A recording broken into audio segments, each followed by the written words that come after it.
Nós estamos hoje aqui para falar dos mistérios da vida, mas não uma vida qualquer, uma vida ignóbil, mas uma vida de Cristo, uma vida Zoe, uma vida eterna. vida baseada na obra do nosso Senhor Jesus Cristo, que é como a luz da alvorada, que brilha cada vez mais até ser dia perfeito. Are you ready? É isso aí, mais um Gads especial. Graças a Deus é sexta e é sexta-feira santa, como muitos dizem por aí. Queridos, muito bom estar aqui com vocês mais uma vez. Sabemos que a graça e o favor de Deus têm nos acompanhado, está conosco. Chegamos a mais uma data especial no nosso calendário. Na verdade, comemoramos todos os dias, né? O que estamos comemorando na Páscoa, mas o legal é que as pessoas agora focam nisso, estão abertas para escutar essa mensagem. É uma ótima oportunidade para evangelizarmos. Estamos falando da Páscoa. Sim. Não é, Luísa? Graças a Deus, é sexta-feira santa. Eu tenho a certeza absoluta de que se você já recebeu Jesus Cristo no seu coração, você sabe a importância que isso tem, porque um dia o nosso Senhor Jesus se entregou por nós. Esse vai ser um episódio maravilhoso, onde a gente vai conversar um pouco desses detalhes, o que isso significa, por que é tão importante, por que a Páscoa não é um coelhinho que vai botar ovo de chocolate e espalhar, esconder na nossa casa, mas sim Jesus Cristo vivo, ressurreto. E o que isso muda na nossa vida, o que isso muda para os nossos filhos, para gerações futuras, por que é tão importante a gente proclamar essa verdade, né? E é sobre isso que a gente quer conversar um pouquinho nesse curto tempo, né, Rômulo? Então, quero começar perguntando para você já sabe que vai começar as perguntas, né? Quando a gente fala de Páscoa, né, esse período de quinta-feira santa, onde teve ali a Santa Ceia, sexta-feira, o que aconteceu, sábado e domingo, no terceiro dia, a gente tem um assunto gigantesco para ficar um ano falando sobre isso, e eu sei que você, né, aqui fala 24 horas seguidas se precisar. Mas se a gente fosse começar, né, num breve pensamento, como que você apresentaria, explicaria para uma pessoa que não é cristã, por exemplo, o que é Páscoa? Páscoa é a demonstração do amor de Deus por você. Fim? Acabou o episódio? Por quê? Por quê? Não, eu gostei de uma coisa que você falou quando eu estava introduzindo ali. Você diz assim, é bom lembrarmos disso para que as próximas gerações saibam qual é a verdadeira mensagem da Páscoa. E uma das coisas que me vem à cabeça quando a gente fala de Páscoa, a gente já fez alguns episódios sobre Páscoa. Então você começa para não repetir, você começa a falar sobre a Páscoa de várias formas diferentes, né? Aliás, volte aí em todos os episódios que já falamos de Páscoa e escute os outros episódios também, você vai ser grandemente edificado. Mas a Páscoa é uma mensagem, vamos colocar assim, para nós, porque Páscoa é a festa dos judeus, né, que fala sobre a passagem do anjo e aonde tinha o sangue do cordeiro nos batentes da porta, os primogênitos ali não foram mortos, né, mas para nós fala do cordeiro verdadeiro, do cordeiro que é Cristo Jesus, que foi morto em nosso lugar. Então fala muito sobre o amor de Deus. Eu costumo dizer que Jesus Cristo, de braços abertos naquela cruz, era uma mensagem de amor de Deus para a humanidade. Ele estava dizendo, Jesus está sendo sacrificado, Jesus está sendo morto para que você possa ter vida. Ele está derramando o sangue dele para que você possa ser resgatado. Ele sofreu os flagelos, ele sofreu as feridas para que você pudesse ser sarado. Ele pagou para que nós pudéssemos viver livres. E essa é a mensagem que tem que ser proclamada para as outras gerações. E eu trouxe aqui para esse episódio uma história, ela é meio comprida, mas que foca bem exatamente nisso. Por isso que eu achei interessante. A gente acaba não combinando o que um vai falar e o outro vai falar. Mas quando ela disse que era uma mensagem para as outras gerações, eu trouxe uma história bem geracional, né? Que fala de um pai e de um filho. E essa história é a história de Abraão, né? Que está lá em Gênesis capítulo 22, do versículo 1 ao 13. Então, senta que lá vem a história. Mas a Bíblia diz assim, de forma bem simples, chama a Páscoa de ser a mensagem do amor de Deus pelos seus filhos. Depois dessas coisas, Deus pôs Abraão à prova e lhe disse, Abraão, este lhe respondeu, eis-me aqui. Deus continuou: pegue o seu filho, seu único filho, Isaque, a quem você ama, e vá à terra de Moriá. Ali ofereça-o em holocausto, sobre um dos montes que eu lhe mostrar. Na manhã seguinte, Abraão levantou-se de madrugada e, tendo preparado o seu jumento, levou consigo 2 dos seus servos e Isaque, seu filho. Rachou lenha para o holocausto e foi para o lugar que Deus lhe havia indicado. No terceiro dia, Abraão ergueu os olhos e viu um lugar de longe. Então disse aos servos: esperem aqui com o jumento. Eu e o rapaz iremos até lá e depois de termos adorado, voltaremos para junto de vocês.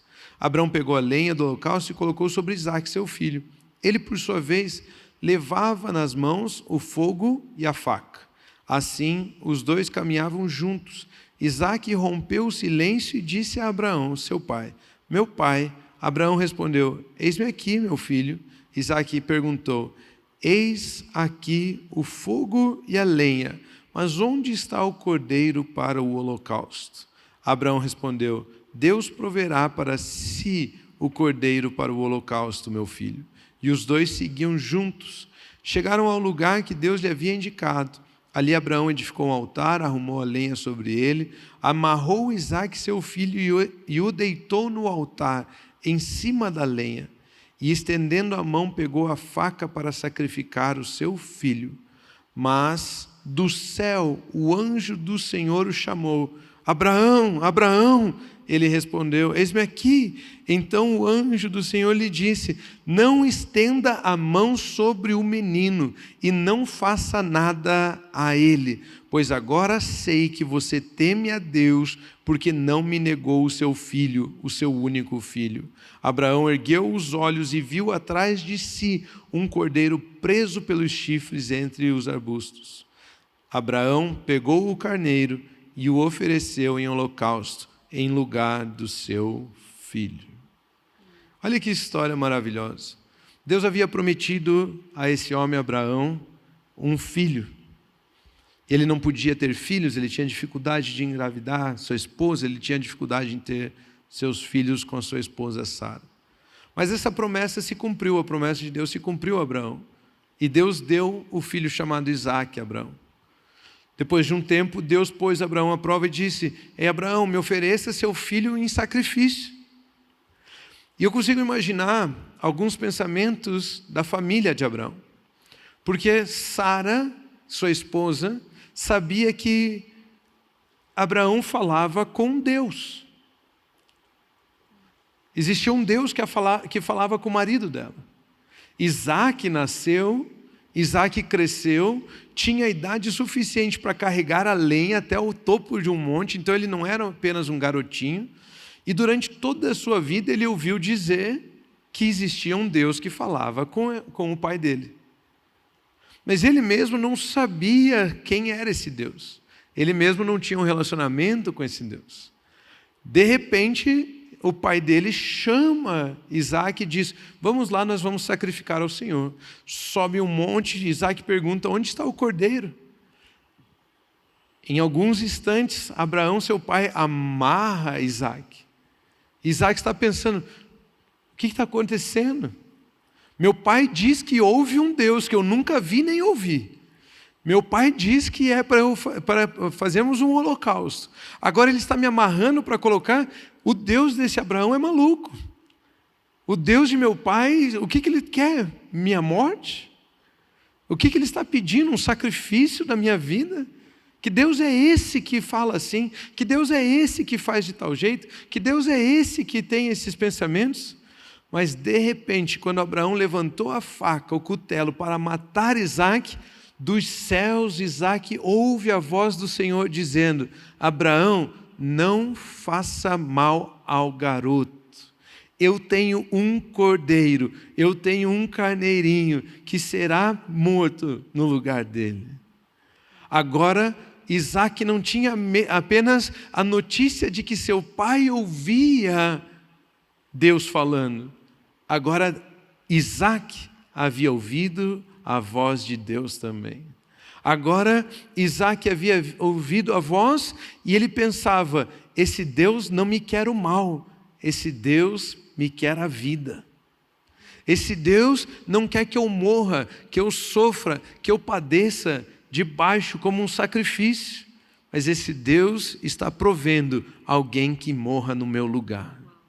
Ou seja, não existe momento mais importante na vida de Isaac do que saber que existe um cordeiro que o substituiu.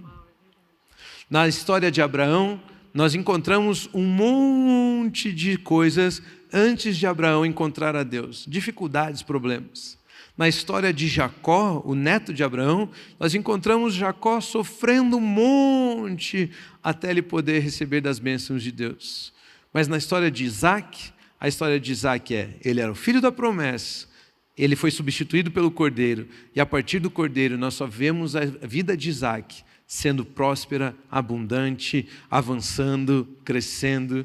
Tanto é que dos 3 patriarcas, a história mais curta na Bíblia é de Isaac. O Deus de Abraão, Isaac e Jacó. Porque Abraão e Jacó têm que contar um monte de coisas para falar de Deus. Agora, a vida de Isaac é a partir do cordeiro substituto. E Páscoa fala sobre o cordeiro que nos substituiu. Páscoa fala de uma mensagem de um Deus que estava lá no alto e nós estávamos pensando, nós estamos morrendo, nós estamos sofrendo, porque nós somos merecedores da ira de Deus e Ele quer que a gente sofra, que a gente seja morto. Mas do alto Ele enviou uma notícia chamada Jesus Cristo, que é o cordeiro substituto, que é o cordeiro que iria morrer no nosso lugar, dizendo: não façam mal à humanidade, o cordeiro irá morrer no lugar deles. E hoje nós podemos ouvir a mensagem do amor perfeito de Deus através do cordeiro que morreu em nosso lugar, a mensagem de Jesus Cristo, aquele que morreu em nosso lugar. Para mim, Páscoa é uma mensagem de amor. É uma mensagem que é transmitida de uma geração para outra. Abraão ouvia Deus e agora Isaac também ouve por causa do Cordeiro. Isso para mim é Páscoa. Podemos celebrar a obra de Cristo Jesus em nossas vidas. E para você, Luiz? Eu espero que você que está nos ouvindo reconheça isso também. Que essa é a obra de amor de Deus. Eu sei que a Luísa falou pouco nesse episódio, mas eu quero já propor para você o seguinte: reconhecer que Jesus Cristo é o Cordeiro de Deus, que nos salvou, que morreu em nosso lugar. Reconhecer que se nós invocarmos, se nós convidarmos Jesus para entrar nas nossas vidas, isso mostra que estamos aceitando a mensagem do amor de Deus que foi exposta em Cristo Jesus. Quando Ele morre no seu lugar, Ele te dá o perdão dos seus pecados, Ele te livra de toda culpa, condenação, Ele te dá uma nova vida, uma nova oportunidade. É como nascer de novo. Assim como Isaac teve aquela nova oportunidade de vida, como se ele estivesse nascendo pela segunda vez, ali naquele momento, onde ele não morreu, mas ele viveu. Eu e você podemos ter essa nova vida em Cristo Jesus. Por isso eu quero convidar você nessa Páscoa a compartilhar essa mensagem, mas também a receber a Cristo Jesus na sua vida. Receber um novo nascimento, receber o perdão dos seus pecados, receber uma nova vida.